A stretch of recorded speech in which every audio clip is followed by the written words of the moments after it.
Hello, and welcome to Week 7 presentation, Trust the Algorithm or Your Gut, Artificial Intelligence and Decision Making. Today, we are going to access the mind-blowing and magical world of AI and how it affects human thought processes for the good and for the bad.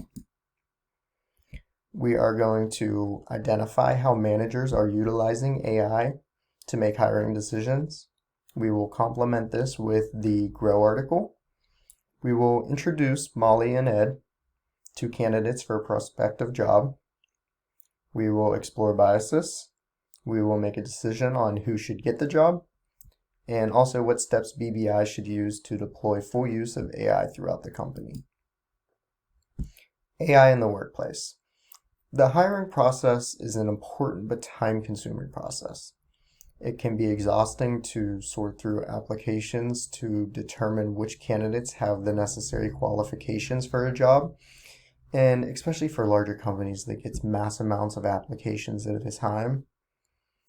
And just a little statistic, did you know that roughly 14 hours is the average amount of time per week lost due to manually completed tasks? Well, this is where AI comes in to help. So where else is it in the workplace? Well, we know it's in the hiring process. It's also in onboarding. AI can coach and observe how different employees conduct specific tasks. We see it in marketing to, help better deliver personalized messages to our consumers. We see it in sales for prospect identification and lead generation. We see it in customer service as chatbots are used to solve, very small problems. Grow, using artificial intelligence to screen human intelligence. Grow is an iOS and Android app consisted of two components: competency, testing resilience, decisiveness, and a global mindset, where personality is where we can find attributes and biases that people have. And there's a little example there on the top right of personality traits. And this is a psychoanalytical approach that highlights the importance of unconsciousness and mental processes.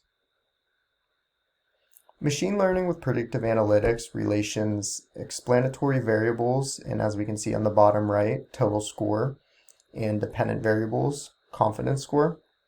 We can then find the best cluster of applicants and further our research within them. At ANA, it's Japan's largest airline and one of the most popular companies for recent graduates. So they get hundreds of applications during job hunt season. And we can see from the example, there's 6 total steps. First, receiving applications, 3 rounds of interviews, finalists, and receive job offers.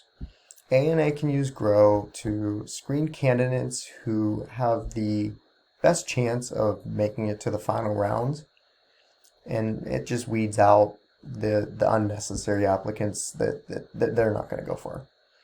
And this process helps them surface promising candidates that would oftentimes be missed using traditional methods.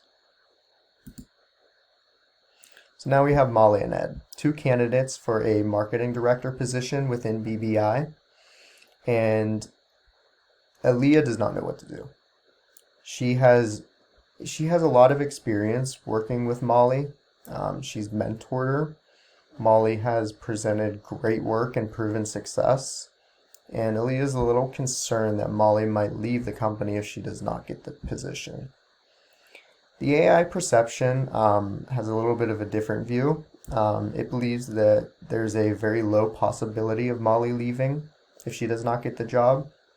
It believes that she is a high prospect for the position with an 83% match. Ed has proven credibility in BBI's beauty division as he revived a failed product line, and he's just trying to take on more responsibility and wants a larger portfolio. The AI perceives that he is a high possibility of leaving if he does not get the job. This is because he wants the more responsibility of a job title. He's been rated a high prospect. He has a large network at BBI, What the algorithm did is it went back 6 months and tracked who he's contacted, and it found that he has talked to many different divisions within the company, and it thinks that this is an attractive trait because, you know, the more relation that you have within the company, the more people will do for you.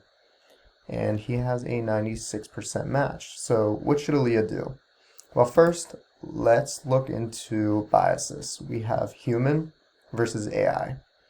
And the first human bias we have is Aaliyah has a personal relationship with Molly. I mean, obviously, we're going to do things for the people that we like and that we're close with.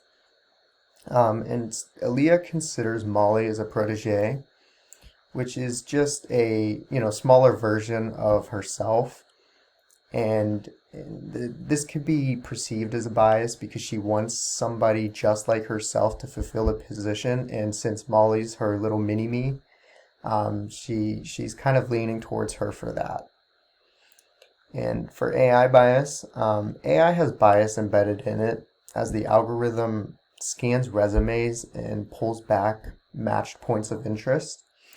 But who knows if the candidate's lying? They can just put anything on a resume to try to match the job description. And the algorithm makes decisions based off of data, not performance. This is why it pulled back Ed's data on who he conducted over the last 6 months. So we have, you know, to look at the two, we have one that's a little more relationship based and another one that's a little more analytic based. So which one's better? Well, I think Molly's the best hire. AI has tunnel vision and it tends to overlook true intellectual abilities. True intuition cannot be replaced with AI. And a little quote from Patty McCord. Aaliyah should trust her instincts, not the algorithm. Only she knows what she truly needs from a director of marketing, and it's clear that Molly has it. They have better teamwork. They have built social equity within each other. They know how each other are going to act in certain situations. And just a little quote from the Grow article. She knew intuitively that Molly was ready for the job. And right there, if intuition tells you to do something, you should follow through with it. So how can BBI effectively use AI? Well, AI is not leaving the company, as they already have a developed analytical team. They should definitely invest in cross-functional implementation in the AI. It should begin to look at candidates' values, temperament, and cultural fit, not just what someone can do on paper or the data that you can pull from them. Predictive analytics should not solely rely on AI to make a decision. Let it do its job by narrowing down candidates and presenting aspects that the AI might not, and then make a decision based off of intuitive and intimate decision after meeting with them. There should be a team of auditors that evaluate the decisions the algorithm made based on their personal perception of the applicant. And as David Lee said, as we redesign work for an era of intelligent machines, I invite you all to work alongside me to bring more humanity to our working lives. And I think that's just a great ending quote. It's very on par with we use these machines to help us make decisions, not make decisions for us. We should definitely rely more on true intuition and what really sits within our hearts. Thank you.